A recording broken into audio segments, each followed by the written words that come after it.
presiden, pemerintah, menteri-menteri, aparat penegak hukum harus merespon positif semua masukan dan tidak membuat langkah-langkah yang destruktif, membangun narasi-narasi yang melawan rakyat.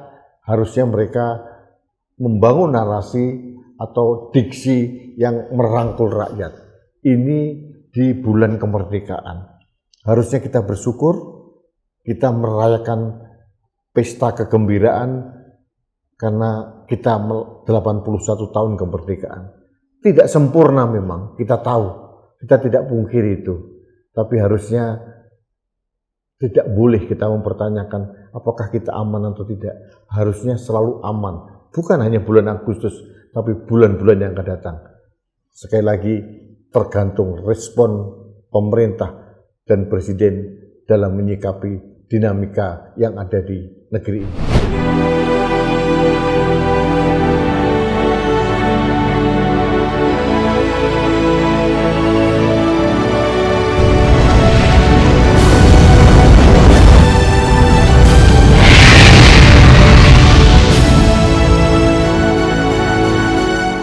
Halo sahabat Indonesia, kita bertemu kembali dalam Opini Rudi di Anak Bangsa TV.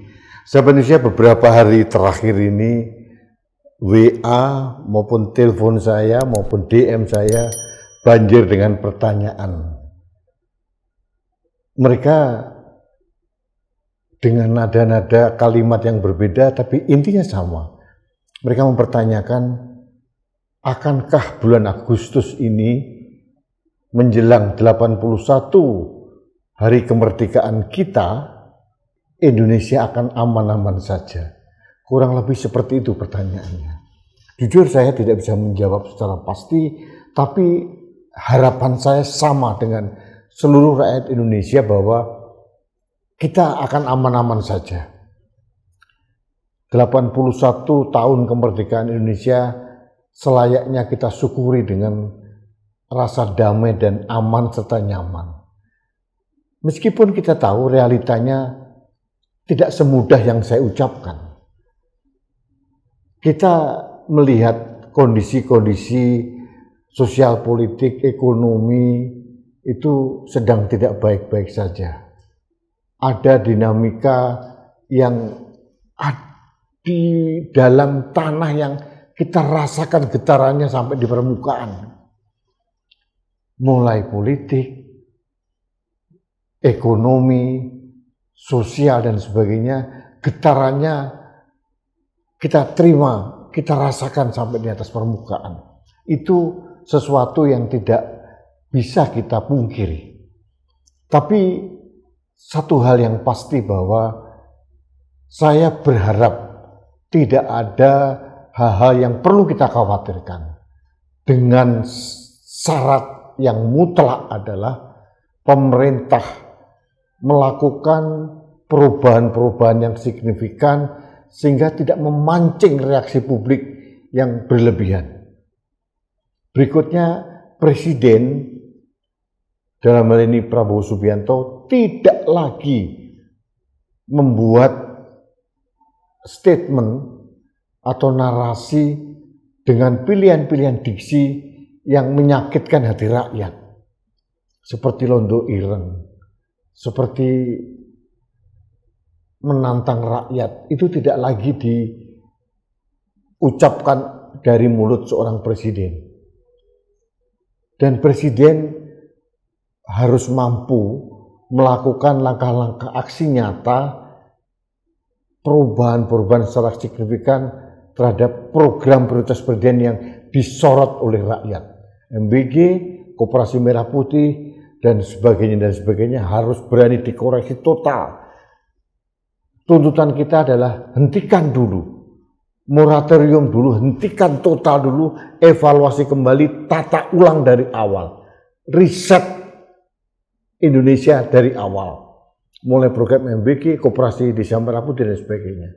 Daripada nanti mangkrak dan nanti akan menjadi beban rakyat di masa yang akan datang, mendingan program-program yang mercusuar itu, yang menghamburkan dana yang luar biasa besar itu dikendalikan dulu, diriset dulu, Dan Presiden secara bijak, secara humble, rendah hati mau mendengarkan masukan-masukan kritis dari publik.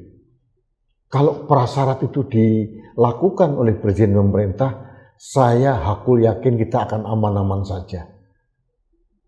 Saya yakin, seyakin-yakinnya, mahasiswa, kelompok buruh, kelompok masyarakat sipil tidak mau gaduh riuh.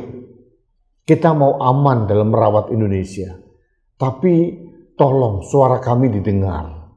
Suara kami bukan dihardik balik, bukan dihantam balik, dan pemerintah tidak terkesan defensif. Kami tidak minta macam-macam, Bapak Presiden. Kami hanya minta suara kami didengar. Demi apa? Demi menjaga Indonesia. Karena secara realitas harus diakui, program prioritas Presiden meskipun indah di tataran konsepnya, niatnya, tapi berantakan di tataran implementasinya. Itu harus diakui dulu. Dan makanya kita mohon ditata ulang semuanya itu. APBN kita sedang bleeding, daya beli masyarakat sedang turun. Pengangguran di mana-mana. Di desa pun dana desa juga dipotong. Lebih dari 50%. Transfer ke daerah juga dipotong. Jadi hal-hal seperti ini yang harusnya disikapi oleh pemerintah dalam ini Presiden dengan lebih bijak. Kita mendukung langkah Presiden untuk melakukan efisiensi, tapi real, bukan omon-omon. Jangan efisiensi digembar-gemborkan, tapi di sisi lain Presiden melakukan pemborosan besar-besaran untuk program-program yang sangat tidak tepat sasaran. Dan Presiden harus menunjukkan ketegasannya, wibawanya, martabatnya, marwahnya untuk menegakkan hukum setegak-tegaknya. Kita harus mendukung semua keinginan masyarakat bahwa Indonesia ini negara hukum. Artinya hukum menjadi panglima. Makanya hukum harus ditegakkan seadil-adilnya, sebenar-benarnya. Dan di tangan Presiden ada penegakan hukum yang di bidang eksekutif, kepolisian, kejaksaan harus benar-benar di bawah kendali Presiden dan melakukan tugasnya dengan baik. Kalau prasyarat-prasyarat ini dilakukan, kita tidak akan mau turun ke jalan. Kita menginginkan kita itu aman, tentram, nyaman. Buat apa kita ribut di rumah kita sendiri, di kampung kita sendiri, di negara kita sendiri.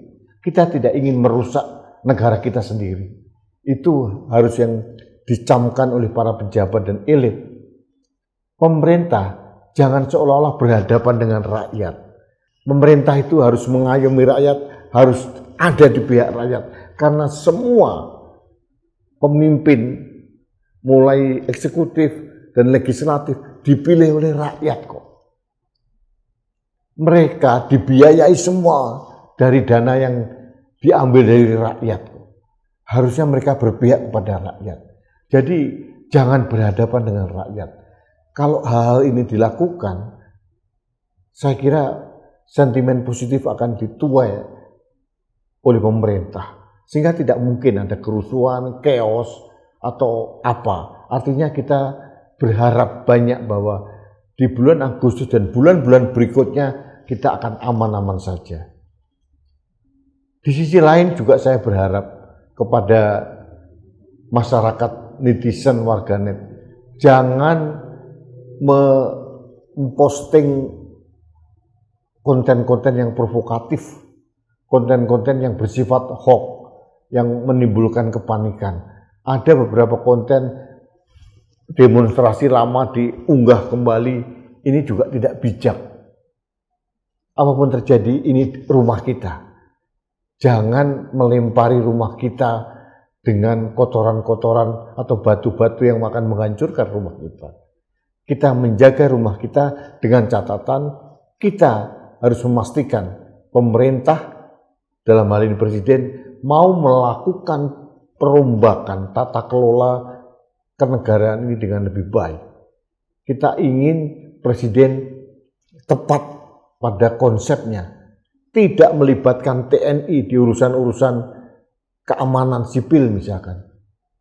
TNI tetap difungsikan, didudukkan pada tugas pokoknya yaitu menjaga kedaulatan NKRI. Pemerintah harus berani mengcounter persepsi publik bahwa rezim sekarang ini rezim militer. Itu harus berani dikonter dengan hasil karya nyata, tindakan-tindakan nyata yang jauh daripada persepsi seperti itu. Presiden, Anda orang sipil sekarang, tidak lagi harus mengandalkan militer dalam segala cara. Dalam demokrasi, supremasi sipil itu di atas semuanya.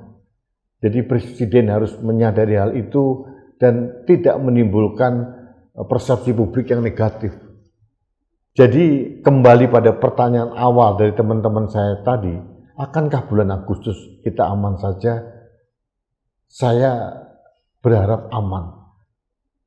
Tapi dengan syarat presiden, pemerintah, menteri-menteri, aparat penegak hukum harus merespon positif semua masukan dan tidak membuat langkah-langkah yang destruktif, membangun narasi-narasi yang melawan rakyat. Harusnya mereka membangun narasi atau diksi yang merangkul rakyat. Ini di bulan kemerdekaan. Harusnya kita bersyukur, kita merayakan pesta kegembiraan karena kita 81 tahun kemerdekaan.